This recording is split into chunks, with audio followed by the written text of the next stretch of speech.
Puji Tuhan, selamat malam Bapak Ibu Saudara semuanya. Selamat bergabung kembali malam hari ini dalam online discipleship revival total ministry. Oke, Bapak Ibu Saudara yang kasih dalam Tuhan, malam hari ini kita akan masuk dalam tema yang baru. Masih belajar dari buku panduan kita, yaitu buku 6. Tema yang akan kita bahas pada malam hari ini adalah tentang dua buah salib, ya, tentang dua buah salib. Saudara, apa sih dua buah salib itu? Selama ini kan yang kita kenal kan cuma ada satu salib, ya, yaitu salib Tuhan Yesus yang ada di Golgota. Dengan salib, kayu salib itu kita bisa akhirnya menerima anugerah yang besar, karya penyelamatan Tuhan Yesus di kayu salib itu. Bahkan lagu-lagu pujian kadang-kadang, ku datang pada salib itu. Salib itu yang mana? Nah, yang dimaksud yang di Golgota, ya, ku ingat cintanya Tuhanku, ya. Wah, itu ya, bicara salib, ya. Namun saudara, ya, malam hari ini kita akan membahas, ya, ternyata, ya, di dalam pelajaran, di dalam Alkitab, bahkan Tuhan Yesus sendiri yang mengatakannya, bahwa ketika kita percaya kepada Tuhan, ya, Tuhan bilang gini, ya, barang siapa tidak pikul salib dan sangkal diri tidak layak ikut aku, ya. Nah, pikul salib ini yang menjadi kebingungan bagi banyak orang khususnya. Pak, bukankah yang mikul salib itu Tuhan Yesus, ya, dari Getsemani, ya, sampai ke Gunung Golgota itu, bahkan Yesus naik ke atas kayu salib itu. Ketika kami percaya kepada Tuhan, kenapa kita harus pikul salib lagi? Dan yang menjadi pertanyaan adalah, salib yang mana? Salibnya kan udah dipikul Tuhan Yesus. Ya, udah dipakai untuk memakukan Tuhan Yesus di atas kayu salib itu. Salib apa itu, saudara? Nah, bicara tentang salib yang harus kita pikul, itulah yang disebut salib yang kedua, ya. Salib yang kedua. Salib yang pertama adalah salibnya Tuhan Yesus. Salib yang kedua adalah salib yang harus Anda pikul. Salib Anda sendiri.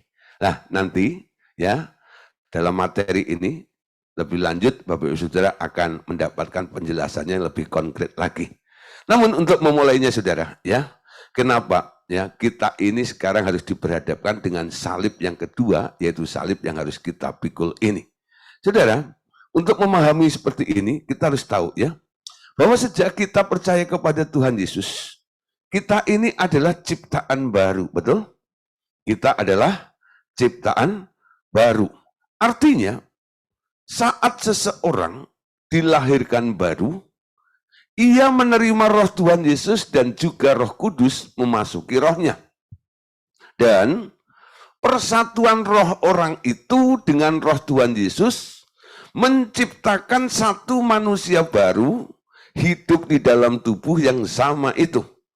Dengan segera terbentuk di sana manusia baru yang berasal dari segala karakteristik Roh Kudus dengan ke-9 buah Roh Kudus yang ada di sana, ya. Nah, saudara, bicara tentang kelahiran baru, terciptaan baru, ya, diawali dengan kapan? Saat seseorang dilahirkan baru dengan cara, ya, mengundang Tuhan Yesus masuk ke dalam rohnya, ya. Nah, di sini Roh Kudus dan Tuhan Yesus masuk juga di dalam roh orang itu, sehingga terjadi persatuan roh antara roh orang itu dengan roh Tuhan Yesus yang akhirnya menciptakan satu manusia baru yang hidup di dalam tubuh yang sama, yaitu tubuh orang yang mengundang Tuhan Yesus masuk ke dalam hatinya. Amin. Nah, saudara, jadi semua orang harus mengalami langkah pertama ini, ya. Yang pertama adalah kita harus merespon ajakan daripada Tuhan Yesus.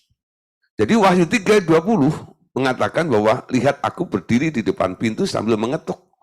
Barang siapa mendengar suaraku, ya, merespon, dan membukakan pintu, bertindak ya. Lalu Yesusnya masuk ke dalam hatinya. Itulah bentuk komitmen kita. Untuk apa?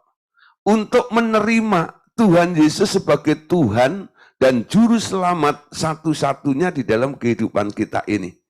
Nah, konsekuensi daripada menerima Yesus yang adalah satu-satunya Tuhan dan Juru Selamat dalam kehidupan Anda harus membuang semua kepercayaan Anda yang lainnya dan hanya mempercayai Yesus saja. Amin. Nah, di sini, saudara, ketika Yesusnya masuk, Roh Kudus bersama Roh Tuhan Yesus juga masuk ke dalam diri Anda. Jadi, ketika Anda mengundang Yesus masuk dalam hati Anda, Roh Tuhan Yesus dan Roh Kudus masuk ke dalam diri Anda, sehingga karena masuknya Roh Kudus atau Roh Tuhan Yesus juga masuk dalam diri Anda, di sini, saudara, akan terjadi sebuah blended ya, jadi percampuran ya antara rohmu dengan roh Tuhan yang begitu kuat dan luar biasa, sehingga ada benih ilahi sekarang yang tertanam di dalam diri Anda itu. Nah, di sini saudara, semua karakteristik daripada Roh Kudus, Allah Bapa, Tuhan Yesus sekarang masuk ke dalam diri Anda. Ya, tapi baru sebagai benih di dalam diri kita ini. Namun saudara, ya, walaupun potensinya itu ada, yaitu Tuhan Yesus, Bapa dan Roh Kudus sudah ada di dalam diri Anda, harusnya ya, hidup Anda itu kan bisa bertumbuh, bergerak, berpikir, merasakan dan sebagainya seperti Tuhan Yesus, Bapa dan Roh Kudus, bukan? Ya. Namun saudara, ya, yang terjadi ya sekarang ini, karena ini, namun manusia lama juga masih berada di sana, saudara. Manusia lama Anda masih ada di sana juga. Dan di sini Paulus berkata bahwa Anda harus menanggalkan yang lama dan mengenakan yang baru. Seperti dua macam baju, yang lama dilepaskan agar dapat memakai yang baru. Amin. Nah, saudara, memang benih Tuhan Yesus ada dalam diri Anda. Roh Tuhan ada dalam dirimu. Roh Kudus ada di dalam dirimu. Roh Bapa ada juga dalam dirimu. Namun, manusia lamamu yang bertabiat daging itu juga masih ada di dalam dirimu. Ya. Nah, sekarang ada satu langkah berikutnya yang harus kita lakukan, yang kita kerjakan dan kita cepat ambil di sini. Ya, yaitu apa? Perkara menanggalkan yang lama dan mengenakan yang baru. Itu ibaratnya seperti baju, saudara ya. Kalau Anda sudah bekerja ya sepanjang hari, lalu bekerja apalagi yang di lapangan gitu, itu pasti berkeringat ya. Sampai di rumah, saudara, Anda mandi, habis mandi, Anda nggak mungkin pakai baju yang udah bau keringat tadi, bukan?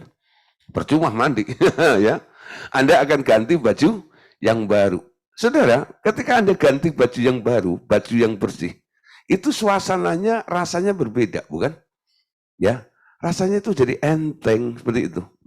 Ada waktu pakai baju yang kotor itu rasanya, gitu ya, ada gatalnya, dan sebagainya. Tapi waktu pakai baju yang baru, yang bersih itu tuh ada apa namanya, apalagi kalau ada apa baunya ada harum gitu, wangi gitu, nih ada seger gitu, lebih seger gitu ya, ganti baju, ya. Hal yang sama, saudara, tentang manusia lama Anda. Ketika kita hidup di dunia ini, kita sudah berlarut-larut kadang-kadang ya menjalani kehidupan ini disertai dengan manusia lama Anda yang terus aktif di dalam diri Anda. Anda bosan. Kenapa? Karena manusia lama itu selalu menghasilkan hal-hal yang jahat. Manusia lama itu selalu menghasilkan kegagalan-kegagalan. Manusia lama itu selalu menghasilkan hal-hal yang buruk yang terjadi di dalam kehidupan Anda. Lalu Anda mulai bosan, kapan aku ini berhenti jadi orang gagal? Kapan aku ini berhenti jadi orang jahat? Ya. Nah, saudara, ketika Anda terima Tuhan Yesus, Ada benih, benih jadi orang baik, betul? Benih kebaikan, benih kebenaran, benih kekudusan ada di dalam diri Anda. Namun kenapa itu tidak berdampak di dalam kehidupan Anda? Nah, saudara, tertahan oleh apa? Oleh kebiasaan-kebiasaan Anda, itulah yang disebut tabiat. Manusia lama Anda itulah lebih dominan daripada benih yang sudah masuk di dalam diri Anda itu. Oleh sebab itu, ketika kita lahir baru, terima Tuhan Yesus sebagai Tuhan dan Juru Selamat, untuk Anda mengalami sebuah perubahan yang baik, apa yang harus dilakukan? Anda harus melakukan satu tindakan ini, yaitu menanggalkan yang lama dan mengenakan yang baru. Pak, apa sih baju itu? Ya, apa sih maksud baju itu? Saudara, baju itu ya tak lain adalah cara berpikir.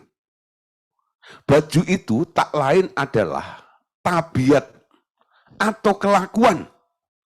Baju itu tak lain adalah segala motivasi pribadi dalam hidup Anda. Ya, nah, saya ulangi lagi ya. Baju itu boleh dikategorikan ya. Yang pertama bisa berupa pikiran, cara berpikir. Ya, kedua tabiat atau kelakuan Anda. Dan yang ketiga adalah motivasi hidup Anda.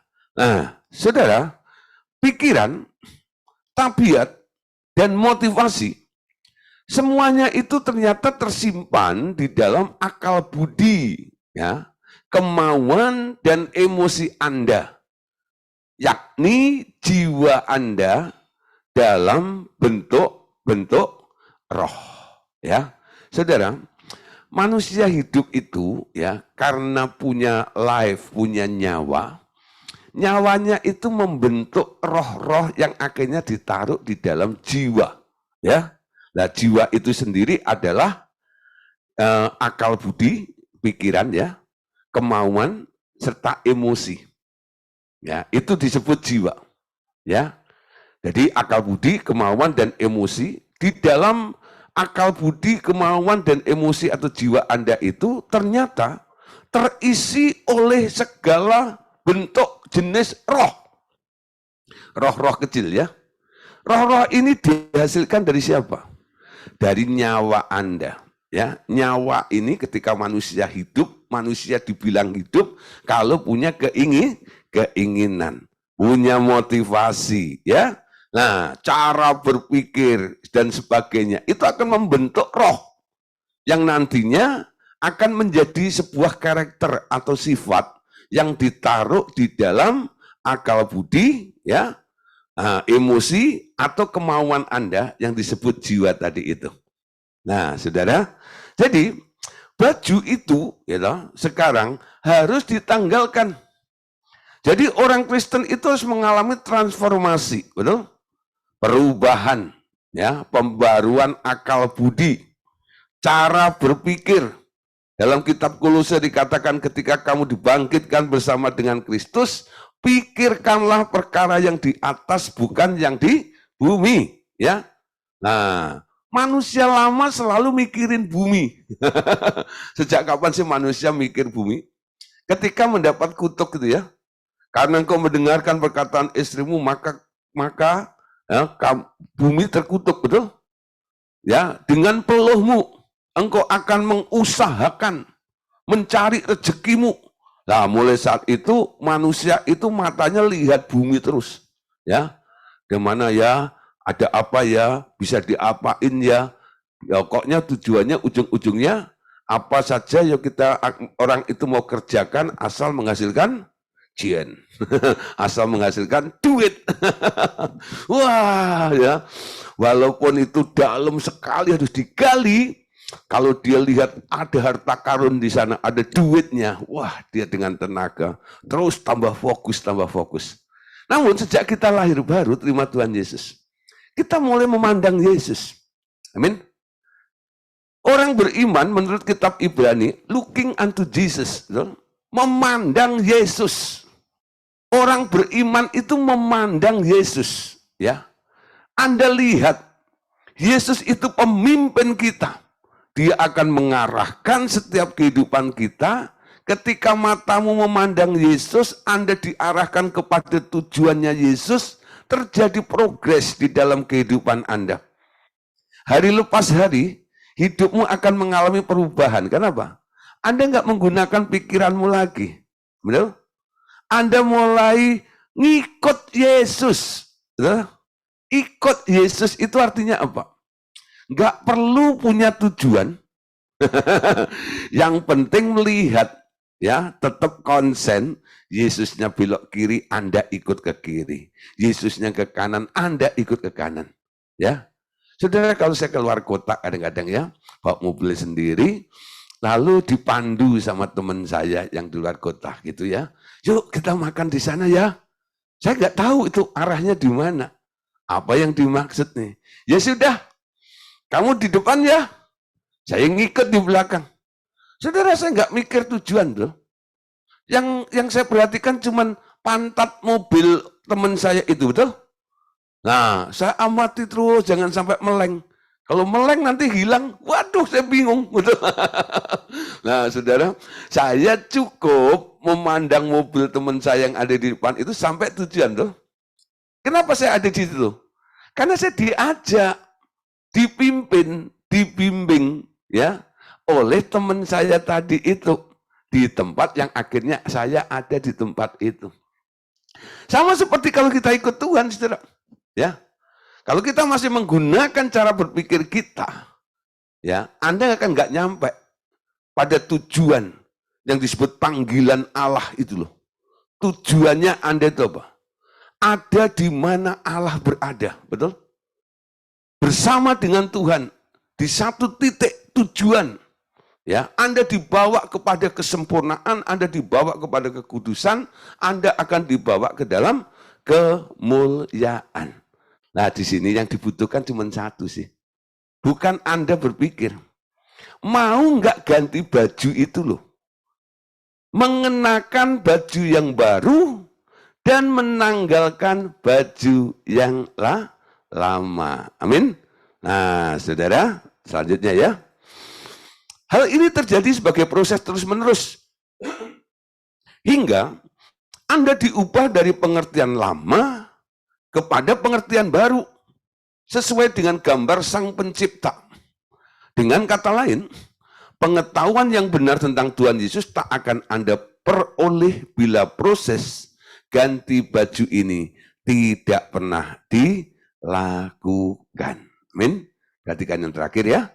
Dengan kata lain, pengetahuan yang benar tentang Tuhan Yesus tak akan Anda peroleh bila proses masa ganti baju ini tidak pernah dilakukan. Yuk kita lihat ayatnya. Efesus pasal 4 ayat 21 sampai ayat yang ke-24. Oke ya.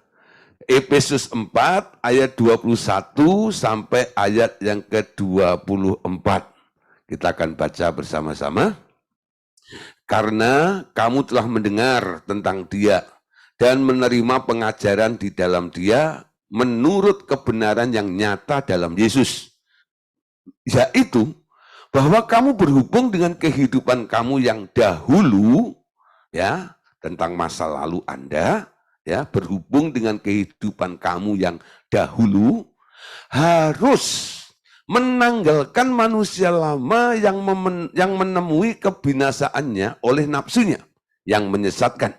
Ayat 23, supaya kamu dibaharui di dalam roh dan pikiran. Ya, nah saudara, roh dan pikiran. Kalau dalam New King James-nya dikatakan be renewed in the spirit of your mind. Ya, jadi bukan roh dan pikiran, tapi ya pikiran.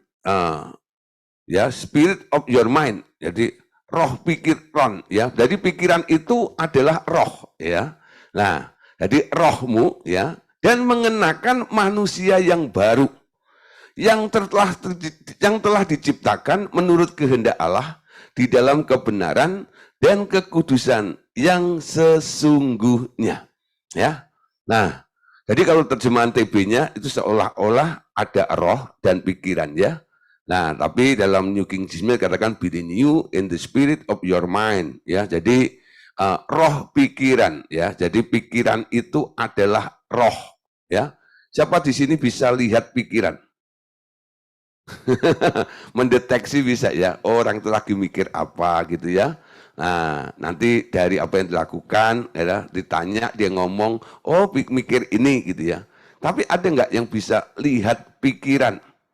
Ya, oh kalau dibedah Pak, itu kepalanya ada pikirannya. Itu bukan pikiran, itu otak namanya. Ya, otak sama pikiran tuh beda. Ya, nah otaknya bekerja, berpikir, lalu menghasilkan pikiran. Ya, jadi ketika otak itu bekerja, ya toh, itu mungkin ada nyut-nyut kelihatan. Maka kalau orang mikir kakak ini kan nanti agak-agak mengkerut gitu ya. Nah, apalagi kalau ditagih hutang nggak bisa bayar gitu, gitu ya, mikir gitu ya. Ya cari utangan kemana ya, gitu ya. Lah kelihatan lagi mikir nih ya, gitu ya. Nah, tapi mikir apa kan banyak orang nggak ngerti, betul?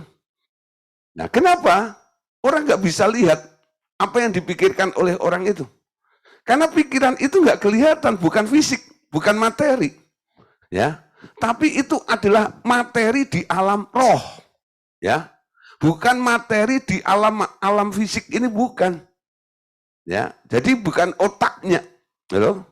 Tapi pikirannya yang diubah itu pikirannya, ya. Tuhan menciptakan otak, betul, ya. Setiap manusia punya otak, betul. Tapi yang dipikirkan kan berbeda. Manusia duniawi berpikir duniawi, manusia rohani berpikir rohani, betul? Kenapa berbeda dengan otak yang sama diberikan oleh Allah pada setiap orang ini? Nah, yang mengarahkan adalah manusia lama atau manusia baru. Manusia lama selalu menarik orang itu untuk berpikir tentang diri sendiri dan dunia ini. Namun manusia baru akan membawa Anda berpikir tentang Allah, betul?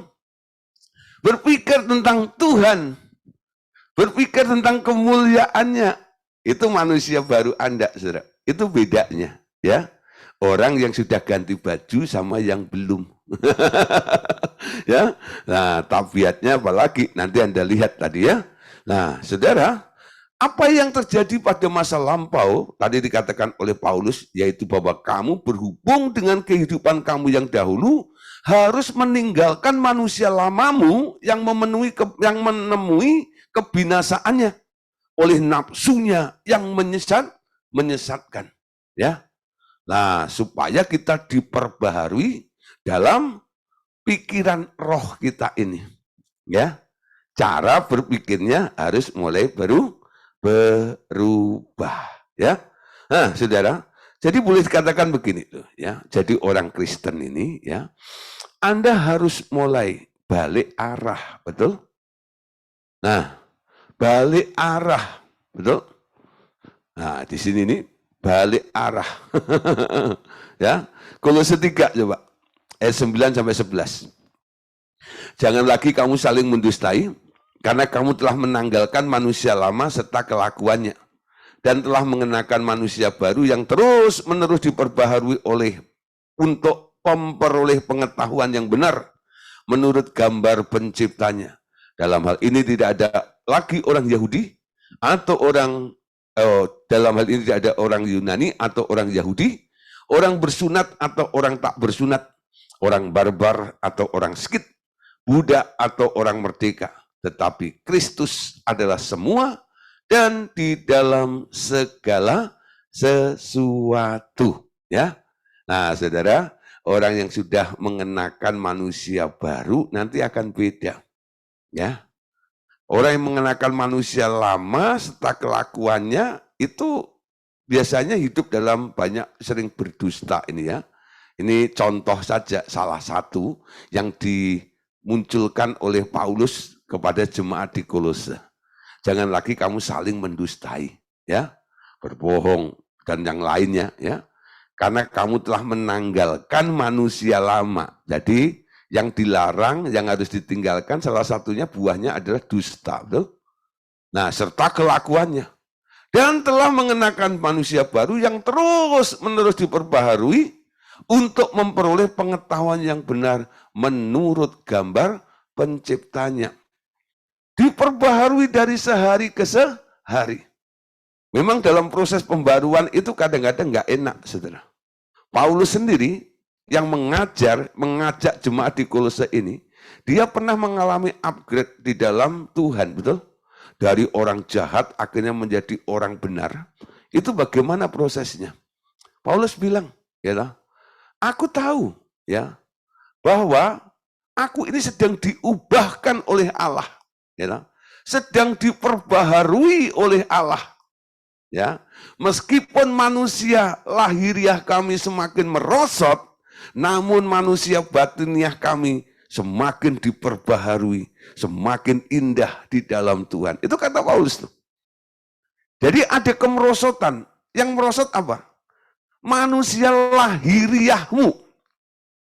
Bicara tentang manusia lahiriah, saudara, itu bukan hanya menyangkut tentang sifat atau karakter Anda. Kadang-kadang juga termasuk, ya kalau Anda berkecimpung dalam bisnis, mungkin bisnis Anda juga harus dikoreksi oleh Tuhan. Ya, Alkitab juga bilang, ya, kalau orang dagang jangan pakai neraca double, ya. Nah, kalau beli pakai timbangan sendiri, kalau jual pakai timbangan sendiri. Nah, contoh itu ya.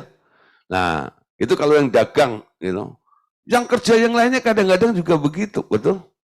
Hal-hal yang jahat kadang-kadang, licik kadang-kadang itu terjadi. Tuhan mau apa?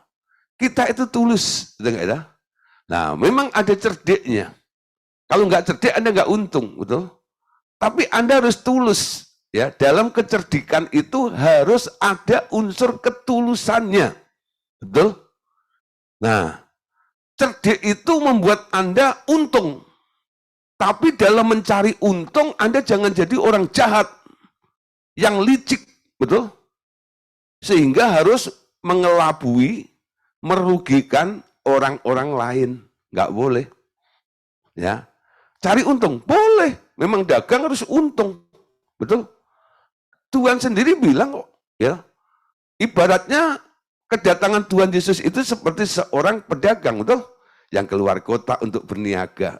Lalu meninggalkan talenta, ya, dan mina kepada orang-orang yang dipercayai untuk dikembangkan. Tuh. Setelah pedagang itu pulang, dia samperin tuh orang-orang yang menerima mina dan talenta. Betul? Apa yang ditanyakan? Untungnya berapa? Untungnya berapa? Betul? Nah, jadi cari untung boleh, tapi nggak boleh licik. Nggak boleh jahat, betul? Dagang, untung, boleh, harus untung. Ya, harus untung. Kemanapun engkau pergi, engkau akan selalu berhasil dan beruntung, kata firman, betul? Pasti, anak-anak Allah bisnisnya untung. Tapi harus benar cara bisnisnya. Kalau Anda bisnisnya nggak benar, nanti dalam proses penggantian baju, Tuhan akan bilang, stop bisnismu. Ya, ubah. Cari bisnis yang lain, kamu nggak bisa, ya, ada di dalam sistem itu. Bisa, saudara, terjadi seperti itu. Jadi proses penggantian baju itu macam-macam, saudara. Dia mau arah hidup Anda itu akan menjadi serupa dengan Yesus. Amin. Nah, itu maksudnya. Apapun akan dilakukan oleh Allah untuk mengubah hidup Anda. Ketika Anda sudah berniat, bertekad, aku mau ganti baju. Amin. Siapa di sini mau ganti baju? Nah. Nah, ya. Ganti baju, ya. Wah, Pak, baju saya cuma 2, ya. Kalau ikut Zoom ya itu aja, Pak, bajunya. Bukan baju ini, ya. Baju rohani Anda, yaitu manusia lama Anda, diganti dengan manusia baru. Saudara, ya, baju lama itu adalah bentuk tabiat daging manusia. Ya, ini yang harus ditanggalkan. Ini yang harus dilepaskan cepat dalam kehidupan kita untuk kita bisa mencapai kesempurnaan di dalam Tuhan itu. Tentang tabiat yang bersifat daging, dikatakan daging itu lemah, sama sekali tidak berguna, dikuasai hawa nafsu, menghasilkan hidup yang tidak sopan. Perbulan, hawa nafsu, perselisihan, iri hati, ingin dipuaskan, tidak takluk kepada hukum Allah, terjual di bawah kuasa dosa. Tidak ada sesuatu yang baik, bahkan menjadi perseteruan dengan Allah yang lebih baik, lebih diperhatikan lagi, ya, tentang tabiat bersifat daging ini tidak mungkin berkenan kepada Allah, ya. Saudara, daging itu lemah, ya. Daging itu lemah, ya. Nah, Matius 26:41 perhatikan. Ya. Berjaga-jagalah dan berdoalah supaya kamu jangan jatuh ke dalam pencobaan. Roh memang penurut, tetapi daging lemah. Saudara, kalimat ini diucapkan oleh Tuhan Yesus ketika Tuhan Yesus mengajak ke-12 murid jagoannya untuk berdoa di Taman Getsemani. Ya, Anda tahu, hari itu Tuhan Yesus itu sedang mengalami pergumulan yang berat.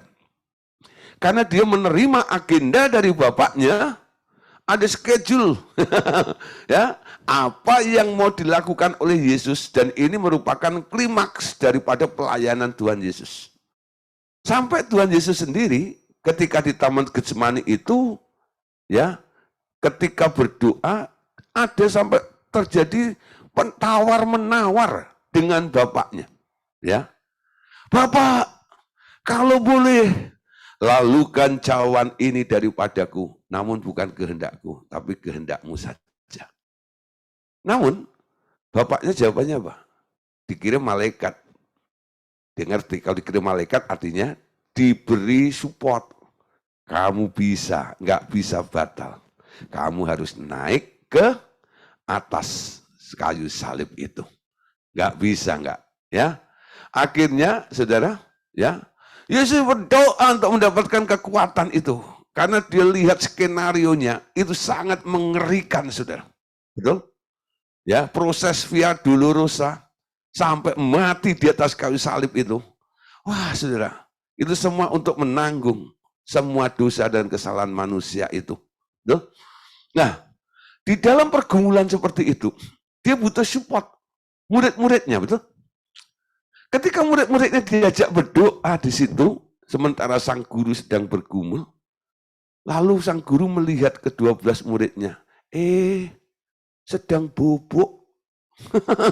Bahkan ada yang ngorok, ada yang ngigo pula kali ya. Yesus geleng-geleng ini, ya. Aduh, gitu ya. Yesus kan sudah memberitahu juga bahwa sebentar lagi anak manusia akan diserahkan. Harusnya muridnya itu dengan antusias mendukung gurunya, betul? Tapi di dalam doa itu murid-muridnya tertidur. Lalu Yesus bangunkan mereka. Bangun. Ya, tidak sanggupkah engkau berjaga-jaga dengan aku 1 jam saja, katanya. Berjaga-jagalah dan berdoalah supaya kamu jangan jatuh ke dalam pencobaan. Lalu Yesus katakan gini, roh memang nurut, ya. Rohmu memang nurut, saya ajak ke Getsemani ini, mau, gitu ya. Tapi ketika di Taman Getsemani kamu nggak berdoa, kenapa? Dagingmu lemah, betul? Nangkep sudah maksud saya? Secara roh, mereka berapi-api. Naik ke Getsemani itu bersama dengan gurunya, betul? Tapi faktanya ketika ada di Taman Getsemani itu, dia nggak sanggup, dia nggak mampu karena matanya berat. Ya, lalu Tuhan Yesus bilang kepada mereka, tahu nggak? Kamu nyampe sini tuh nurut aku, betul? Emang rohmu nurut. Tapi kamu nggak sanggup karena apa? Dagingmu lemah, gitu ya. Roh itu penurut, daging lemah. Nah, saudara, manusia lama itu adalah manusia yang dipimpin oleh daging. Mengikuti keinginan daging, melakukan keinginan daging, betul? Sementara manusia baru itu adalah orang-orang yang dipimpin oleh roh, betul? Melakukan kehendak roh, bukan kehendak dirinya sendiri. Roh memang penurut, tapi daging lemah. Kenapa kita harus menanggalkan manusia lama kita dan mengenakan manusia baru? Tanpa Anda menanggalkan manusia lama Anda nggak bisa untuk menjadi serupa dengan Tuhan itu nggak bisa. Menyerupai gambar kaliknya seperti tadi itu nggak bisa. Kenapa? Walaupun rohmu menurut, dagingmu narik terus, itu. Dagingmu narik terus. Awal-awal orang cinta Tuhan luar biasa gitu ya. Lama-lama dagingnya bereaksi, bukan? Emangnya ikut gereja terus, ikut Zoom kayak begini dan sebagainya. Emang dapat duit? Nah, ya, ada udah mulai pikirannya ke situ, betul ya? Nah, di sini ini, Anda mulai lihat, ya, dagingmu mulai muncul, betul? Sementara rohmu menyala. Ketika ada undangan, wah hari ini temanya bagus, nah, tapi saudara, tuntutan daging kadang-kadang jauh lebih kuat, sehingga apa? Nanti aja deh, lihat rekamannya, sekali Anda menunda, saya bilang Bapak Saudara ya, Anda akan menunda lagi nanti untuk mendengarkan rekamannya. Ya, kalau toh Anda bisa mendengarkan rekaman, gitu, kadang-kadang konsen Anda juga nggak 100% di situ. Karena apa? Hatimu nggak di situ. Ya. Nah, kalau Anda bisa mengutamakan, artinya itu prioritas. Aku mau ganti baju. Cari dulu kerajaan Allah dan kebenarannya. Maka semuanya itu akan ditambahkan kepadamu. Itu tekad atau niat daripada orang-orang yang ganti baju. Ganti haluan, ganti tujuan, betul? Cari kerajaan Allah dan kebenarannya. Semuanya akan ditambahkan. Roh memang penurut, tapi daging lemah. Saudara, ngikutin daging itu nggak ada untung, kata firman. Yohanes 6:63 berkatakan di sini, rohlah yang memberi hidup. Daging sama sekali tidak berguna. Perkataan-perkataan yang kukatakan, ya, perkataan-perkataan yang kukatakan kepadamu adalah roh dan hidup. Rohlah yang memberi hidup, daging itu nggak berguna. Amin. Pak, ya, ada murid saya bilang gini, waktu saya khotbah begini, daging masih guna Pak buat rendang. Buat dendeng, buat apa lagi? Buat barbeque, Pak. Ya, itu daging-daging sapi saya bilang gini ya. Tapi ya daging yang dimaksud, gitu ya. Nah, saya masih makan daging juga, itu kayak itu. Ya, kadang-kadang makan daging kambing juga. Kalau pas pengen aja, ya tapi nggak harus sering-sering ya. Nah, saudara, daging ada, betul? Nah, makan daging itu ya nggak jadi kedagingan. Tapi kalau hidup dalam daging itu yang membuat Anda jadi kedagingan. Itu yang dimaksud oleh Tuhan Yesus tadi, ya. Roh itu memberi hidup, daging sama sekali tidak berguna. Amin. Kenapa? Karena hidup di dalam daging itu akan membawa Anda kepada kesia-siaan, menuju kepada kebinasaan. Justru ikut pimpinan roh. Roh itulah yang memberi hidup, dan perkataan-perkataan yang dikatakan oleh firman, yaitu oleh Tuhan itu adalah roh dan hidup. Amin. Nah, saudara, tentang perbuatan daging lagi ya, atau tabiat Roma 13 sampai 14. Marilah kita hidup dengan sopan seperti pada siang hari, Jangan dalam pesta pora dan bermabuk-mabukan, jangan dalam percabulan dan hawa nafsu, jangan dalam perselisihan dan iri hati. Tetapi kenakanlah Tuhan Yesus Kristus dan janganlah menuruti tabiat yang bersifat daging untuk memuaskan keinginannya. Ya, nah saudara, dan Anda lihat ini arahannya adalah kenakan Tuhan Yesus, betul? Artinya apa? Hiduplah sama seperti Tuhan Yesus hidup, ya. Berpikirlah sama seperti Tuhan Yesus berpikir. Bereaksilah sama seperti Tuhan Yesus bereaksi, betul? Ya. Jangan dalam pesta pora, jangan dalam bermabuk-mabukan, ya. Dalam percabulan, hawa nafsu, apalagi perselisihan, iri hati, betul ya? Nah, semua itu kalau dituruti, itu hanya memuaskan keinginannya, betul? Orang yang berselisih, yang iri hati itu ya, itu sebenarnya hanya menuju atau menunjukkan untuk kepuasan, ya, keinginannya dia sendiri, betul? Kenapa orang iri? Ya karena dia melihat ya, orang lain, gitu ya, lalu dia pengen, ya, lalu dia mulai, gitu ya. Dan nanti dari iri hati itu akan merambat sudah dosanya, ya, karena dia nggak sanggup ya untuk beli menyaingin ya apa yang dimiliki oleh orang itu, lalu dia mulai sebar gosip. Paling-paling dia bisa beli itu juga korupsi. Ya, lalu Anda cerita jadi tukang gosip ke sana kemari dan sebagainya. Dosanya nambah lagi, Saudara. Ya. Nah, itu terjadi, Saudara.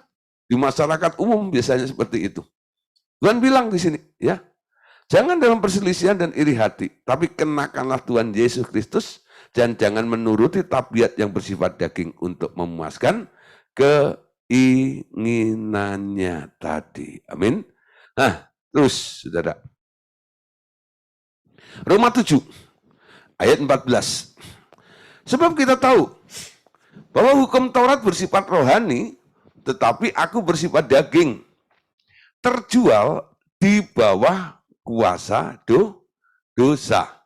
Ya. Lalu ayat 18-nya, kita lompat lagi ya.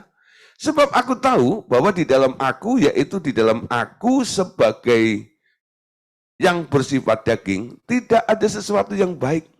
Sebab menghendaki yang baik memang ada padaku, tetapi melakukan apa yang baik tidak sama sekali. Nah, saudara, Roma pasal 7 itu adalah perjuangan, ya. Paulus tuliskan di sini melawan hukum Taurat, saudara ya. Nah, apakah hukum Taurat itu jelek, jahat? Tidak. Hukum Taurat itu baik. Tetapi ketika yang baik itu diberikan kepadaku, nah, justru yang baik itu merangsang, memunculkan hal yang jahat yang ada di dalam diriku. Nah, saudara, ya, di dunia ini, saudara, semua negara, semua kelompok punya aturan, betul? Ada namanya ADART atau Undang-Undang Dasar atau aturan, tata tertib dan sebagainya. Nah, tujuannya apa? Untuk mengatur supaya semuanya jadi baik, betul? Supaya semua ditata dengan rapi, tujuannya seperti itu. Namun saudara, dengan adanya aturan yang dibuat, ternyata banyak juga yang melanggar, betul? Nah, sampai ada istilah ini. Aturan dibuat untuk dilanggar. Siapa yang pernah dengar gitu? Aturan dibuat untuk dilanggar.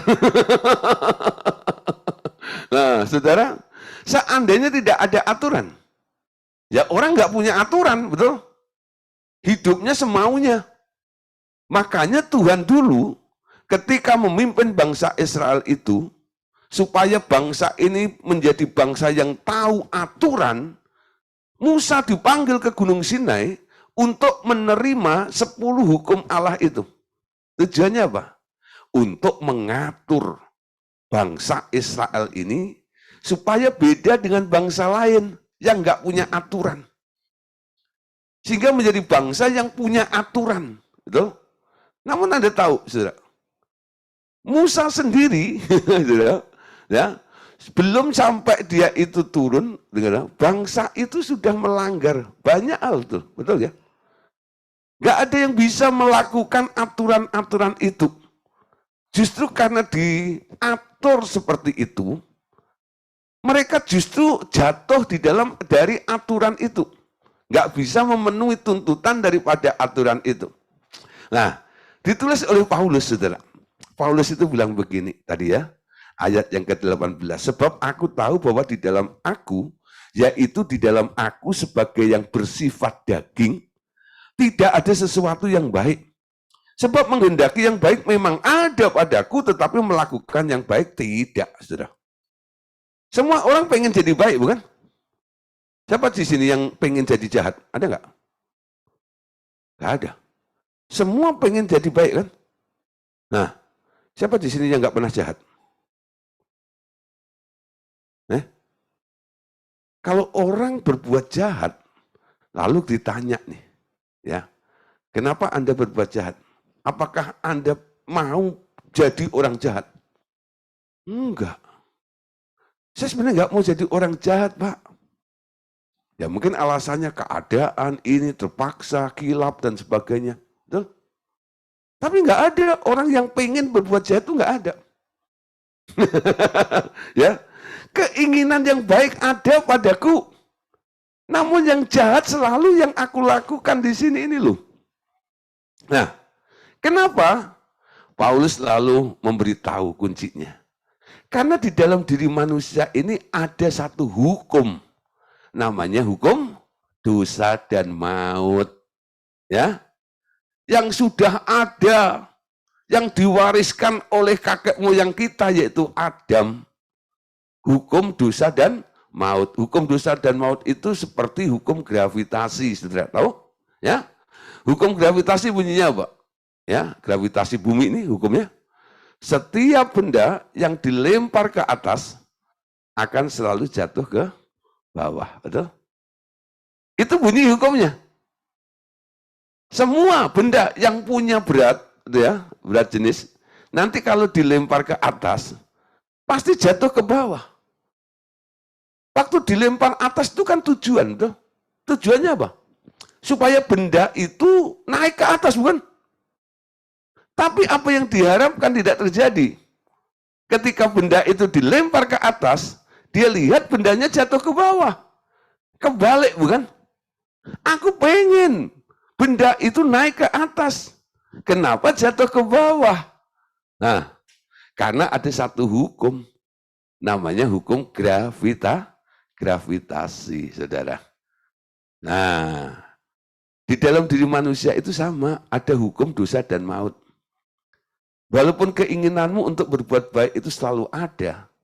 Tadi dikatakan, melakukan apa yang baik, nggak pernah ada. Karena keinginanmu nggak akan tercapai, karena di dalam dirimu ada hukum dosa dan maut itu loh. Ya. Nah, ini yang harus digarap. Itu yang namanya tabiat dari keturunan ini. Ini harus dibereskan. Makanya Anda harus lahir baru, menjadi ciptaan baru. Sekarang nggak boleh mengandalkan dagingmu lagi. Hidup dipimpin oleh roh, membuat Anda terbebas dari daya tarik. Daya tarik apa? Daya tarik hukum dosa dan maut tadi itu. Nah, hukum roh itu beda. Ya, ada hukum dosa dan maut, ada hukum roh. Apa hukum roh itu? Hukum roh itu memerdekakan Anda dari semua pengaruh. Itu hukumnya. Dan hukum roh itu seperti satu hukum yang bisa memerdekakan Anda dari hukum gravitasi bumi. Hukum apa namanya? Ayo, ada yang tahu? Hukum apa? Yang bisa memerdekakan Anda dari hukum gravitasi bumi, hukum apa? Hukum aerodinamika, betul? Nah, orang menemukan Belajar dari burung, betul? Burung itu kok bisa terbang ya? Padahal ditarik dengan hukum gravitasi itu. Tapi kenapa dia nggak jatuh? Oh, dia pakai sayap. Betul? Lalu orang mulai bikin, itu besi bisa terbang. Kapal terbang ya. Nah, dia mempelajari satu hukum, namanya hukum aerodinamika. Betul? Sehingga Anda bisa lihat ada pesawat bisa terbang. Betul? Walaupun ada daya tarik, dia bisa melawan. Nah, itu ibaratnya pesawat itu seperti orang yang dipimpin oleh roh, sementara gravitasi bumi tetap berjalan, pesawat itu nggak pengaruh. Betul? Waktu dia take off, terus terbang. Betul? Dia bisa atur. Mau terbang di berapa meter, ya kilometer ketinggiannya, dia bisa atur semuanya. Dalam jarak yang begitu jauh juga. Kadang dia terbang berapa jam di sana itu ya. Nah, saudara, tapi kalau Anda mikir kalau macam gitu ya, coba Anda sendiri ya, Anda lompat dari atas pohon gitu. Nah, apa itu? Ya tetap jatuh. Kenapa? Anda tidak dipengaruhi oleh satu hukum aerodinamika. Amin. Orang yang mau ganti baju, mau dipimpin oleh roh, daging nggak bakal bisa menguasai Anda. Amin. Tekadnya dibangun. Aku manusia baru, ciptaan baru. Aku pakai baju yang baru tiap hari. Ya, Roh Kudus pimpin aku. Betul? Peganglah tanganku Roh Kudus setiap hari. Tak dapat jalan sendiri. Mulai bergantung. Menjadi manusia yang selalu bergantung kepada Tuhan. Bukan manusia pemikir. Ya. Sejak kapan manusia mikir? Sejak jatuh dalam dosa. Karena kutuk manusia berpikir. Awalnya ketika Allah menciptakan manusia, manusia itu diciptakan sebagai makhluk yang bergantung kepada Allah dan hidup dipelihara oleh Allah. Betul? Lalu menjalankan tugas agenda Allah di muka bumi ini. Diberi otoritas oleh Allah untuk menjalankan otoritas Allah itu di muka bumi itu. Betul? Awalnya begitu. Menjadi makhluk yang bergantung kepada Allah, dipelihara oleh Allah. Nah, kadang-kadang kita nggak ngerti asal-usulnya. Sehingga kita merasa wajar. Kalau harus menjadi pemikir, itu dan sebagainya gitu ya. Nah, disadarkan di sini, untuk bergantung, berharap, mempercayai Allah dalam kehidupan kita ini, itu sangat sulit untuk membaliknya. Betul? Cara berpikirnya ini loh. Ya. Ini sangat sulit untuk percaya kepada Tuhan ini. Makanya kadang-kadang ya untuk percaya itu harus belajar, betul? Bukan asbuntok. Tuhan, aku percaya padamu. Betul? Nah, Tuhan Yesus pernah mengatakan pada murid-muridnya, apa? Kamu bilang percaya kepadaku? Ya. Percayamu sampai seberapa? Setan pun percaya padaku. Bahkan setan itu gemetar kepadaku, betul? Kepercayaanmu kepadaku itu seberapa? Pengakuanmu tentang aku ini seberapa? Pengertianmu tentang aku ini seberapa? Seberapa dalam kau bisa memahami? Ya, aku di dalam dirimu ini loh. Nah, semakin kita berubah cara berpikir kita, Anda bisa memahami. Kalau saya mungkin melakukan kegiatan, Anda diizinkan oleh Tuhan untuk bekerja atau membuka usaha, betul? Usaha di situ nanti Allah sendiri yang akan mengelola bersama dengan Anda. Hikmat Allah akan turun, tiap hari Anda akan mengalami pimpinan Tuhan, apa yang Anda jalankan, semuanya nanti Tuhan akan atur. Saudara. Dia akan berikan arahan kepada Anda, betul? Dan Anda melihat, pandangan Allah itu jauh lebih jauh daripada apa yang bisa Anda lihat, betul? Prediksi Allah itu jauh lebih tepat daripada prediksi Anda. Ketika Allah terlibat di dalam usaha Anda, dalam pekerjaan Anda, di dalam bisnis Anda, di dalam pelayanan Anda, dalam kehidupan Anda, apa yang terjadi? Wow, keren, betul? Harusnya begitu. Jadi jangan Anda berpikir kalau ganti baju, lalu semua jadi pendeta. Oh enggak. Ya, ada pendeta yang enggak ganti baju ada. Nah, saudara, kita harus ganti baju. Amin. Oke, Roma 8 ayat 58, saudara. Baca sama-sama ya. Roma 8 ayat 58. Sebab aku tahu bahwa di dalam aku, yaitu di dalam aku sebagai yang bersifat daging, tidak ada sesuatu yang baik, sebab menghendaki yang baik memang ada padaku, tetapi melakukan yang baik tidak. Ini ayatnya, Roma 8 ayat 58 ya.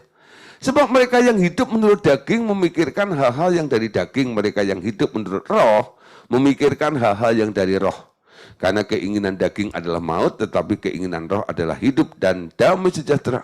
Sebab keinginan daging adalah perseteruan dengan Allah, karena keinginan itu tidak takluk kepada hukum Allah. Hal ini memang tidak mungkin ya baginya. Mereka yang hidup dalam daging tidak mungkin berkenan kepada Allah. Ya, nih yang di atas dulu ya, yang di headline merah. Mereka yang hidup dalam daging memikirkan hal-hal yang dari daging. Mereka yang hidup menurut roh memikirkan hal-hal yang dari roh. Jadi proses ganti baju ini proses ganti berpikir. Ya, nurut daging atau nurut roh. Amin. Nah, saudara, di dalam diri manusia ini ya, ketika kita memikirkan dari daging, nanti yang menguntungkan adalah tubuh dagingmu. Tapi ketika Anda memikirkan hal-hal yang dari roh, nanti akan mempengaruhi tubuh roh Anda. Karena di dalam diri manusia itu ada dua macam tubuh, bukan? Yaitu, ya, dua macam tubuh, bukan? Yaitu,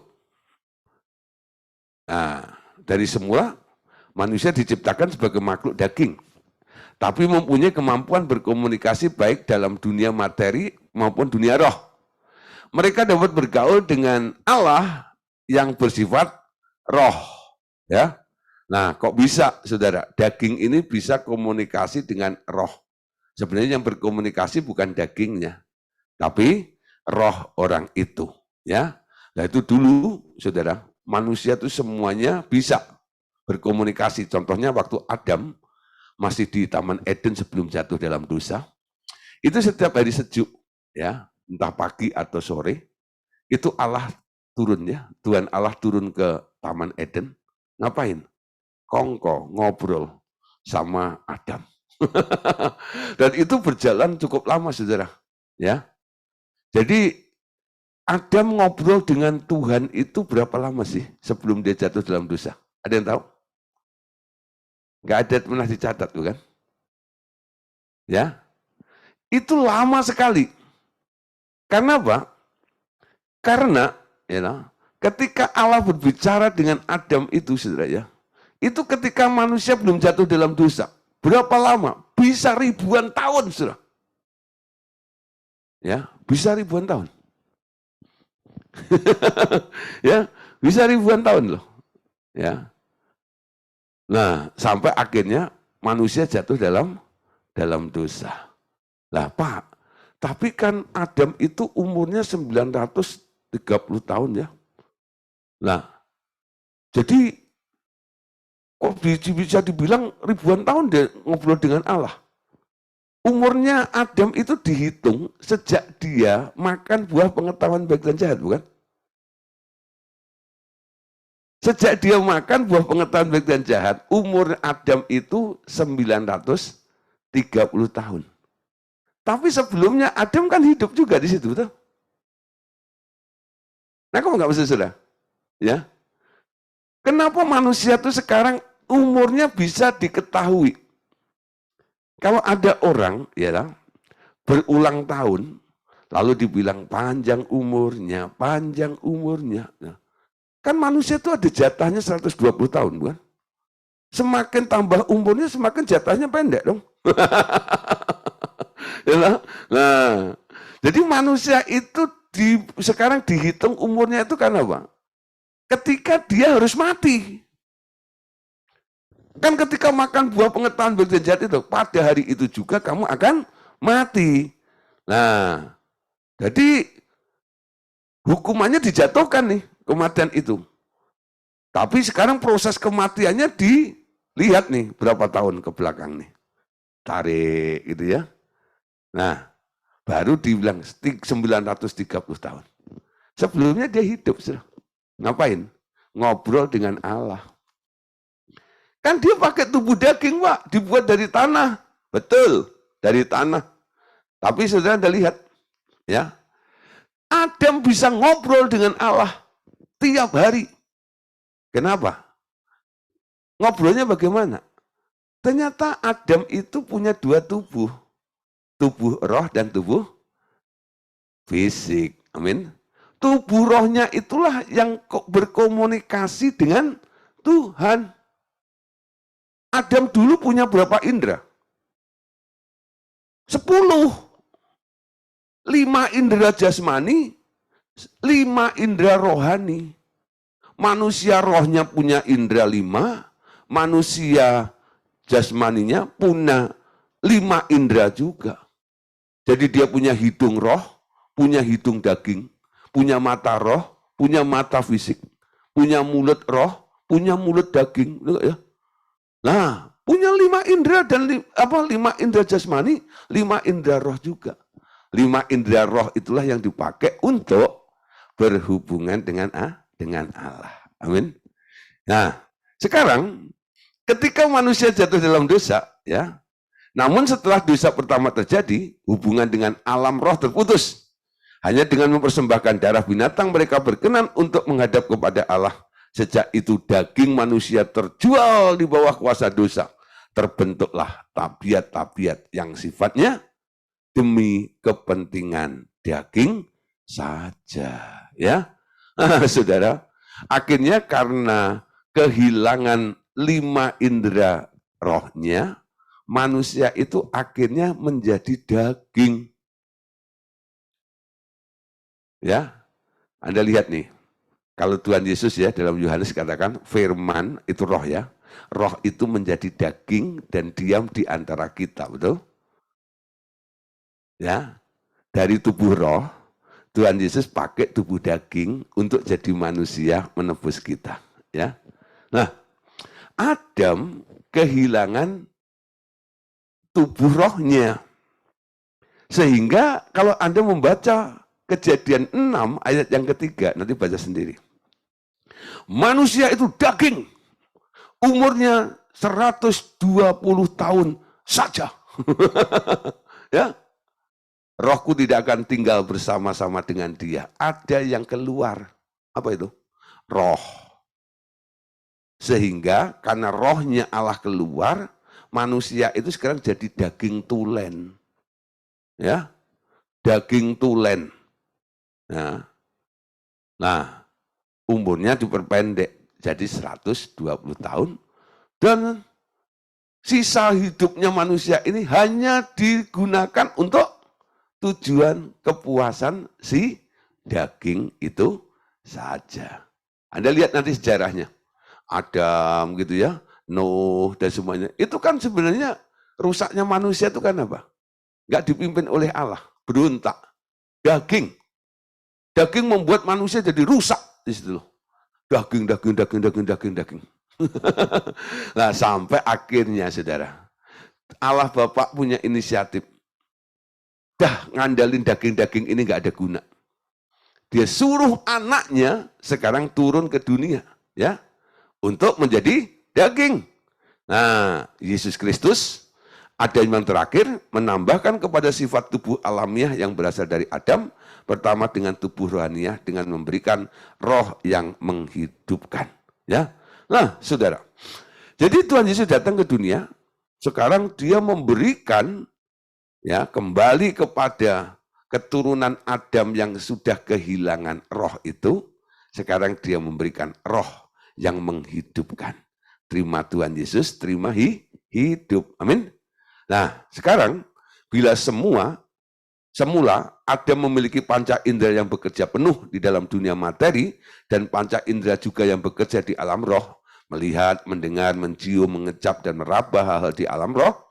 Sejak hubungannya terputus dengan Tuhan, panca indera rohaninya mengalami kemunduran karena tak pernah dipakai. Roh Kudus menghidupkan kembali panca indera manusia baru Anda di alam roh. Amin. Yuk kita lihat ya beberapa ayat ini untuk meneguhkan, untuk memperkuat apa yang kita pelajari malam hari ini. Kejadian 2, ayat 21. Lalu Tuhan Allah membuat manusia itu tidur nyenyak. Ketika ia tidur, Tuhan Allah mengambil salah satu rusuk daripadanya, lalu menutup tempat itu dengan daging. Ya, nah saudara, perhatikan ya. Ketika manusia itu dibangun, Adamnya sendiri dibuat dari tanah. Ketika istrinya diambil juga dari tulang rusuknya dengan melakukan operasi besar. Lah bekas lukanya itu ditutup dengan apa?